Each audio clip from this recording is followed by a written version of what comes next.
PMAY वाले, जहां प्रधानमंत्री आवास योजना के जितने भी बेनिफिशरीज हैं, जिनको आज से पहले फायदा मिल चुका है, वो इस खबर को जरूर सुनिए। वो कहते हैं ना कि जनाब, जब आपने किसी से अमानत ली हो तो उस अमानत को खयानत करना बिल्कुल भी सही नहीं है। वैसे ही यह भी कहा जाता है कि जब हुकूमत की जानिब से आपको कुछ दिया जाता है बिलखुसूस बनाने के लिए, और वो अगर जमीनी सतह पर आप बनाए ही नहीं, आप खुद को चालाक चतुर समझकर वो गायब करने की सोचें, तो कहीं ना कहीं आने वाले वक्त में उसका खामियाजा भी भुगतना पड़ सकता है। यहां पर दो चीजें, मजबूरी और जानबूझकर, ये दोनों चीजें जो है वो हो सकती हैं।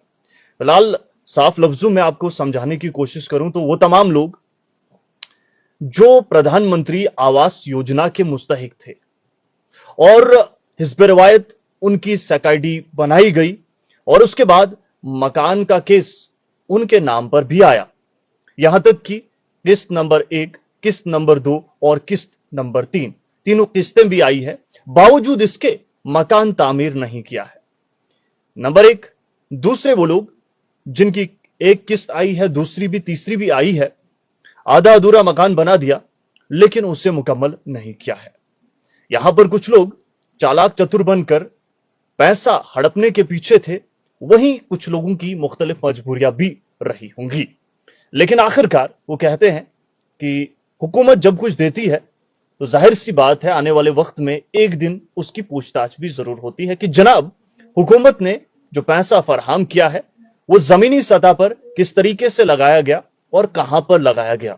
और शायद ये होना भी चाहिए ताकि हुकूमत की तरफ से जारी करदा जो रकूमात हैं वो जमीनी सतह पर बेहतर तरीके से लग पाए। तो इसीलिए फहरिस्त भी जारी की गई, जिस फहरिस्त में साफ तौर पर कुछ लोगों के नाम मंजर आम पर आए हैं।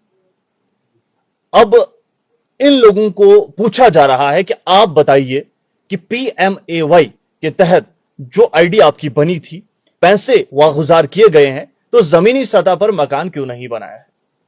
सवाल यह भी है, क्या इस लिस्ट पर वो तमाम लोग हैं।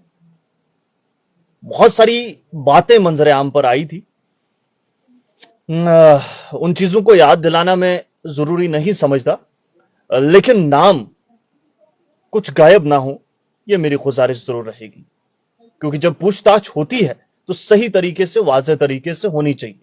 और यहां पर देखने को मिला है जमीनी सतह पर काम ना होने के बावजूद भी रकूमात निकाली गई है और यह ऑन रिकॉर्ड मामलात हैं। लिहाजा जो साहिब हैसियत है, जिन्होंने धोखाधड़ी की और जानबूझकर की, हुकूमत को कार्रवाई करनी चाहिए। वहीं यहां पर कुछ ऐसे भी लोग हैं जिनकी कुछ मजबूरियां भी रही होंगी, तो ध्यान उधर भी जाना चाहिए। लेकिन खैर, जिस चीज के लिए पैसा दिया जाता है वो चीज जमीनी सतह पर हो तो बेहतर रहता है और होना भी चाहिए। और जो लोग आज के दौर में पीएमएवाई मकान की मांग कर रहे हैं, वो भी ध्यान दें कि जब भी रकम वागुजार की जाती है उसे जमीनी सतह पर बेहतर तरीके से इस्तेमाल करना ही मुनासिब होता है और मुनासिब भी है, करना भी चाहिए। बहुत बहुत शुक्रिया आप सभी का। फिलहाल वो तमाम लोग जिन्होंने मकान आधे अधूरे छोड़ के रखे हैं, उन्हें चाहिए कि वो मुकम्मल करें ताकि आने वाले वक्त में किसी बड़ी कार्रवाई का वो निशाना ना बन पाए। बहुत बहुत शुक्रिया आप सभी का मुकम्मल सुनने के लिए। और कुछ इशारतन बातें मैंने बयान करने की कोशिश की है, मुझे उम्मीद है कि मुतल्लिका महकमा उन तमाम चीजों को जरूर समझेगा।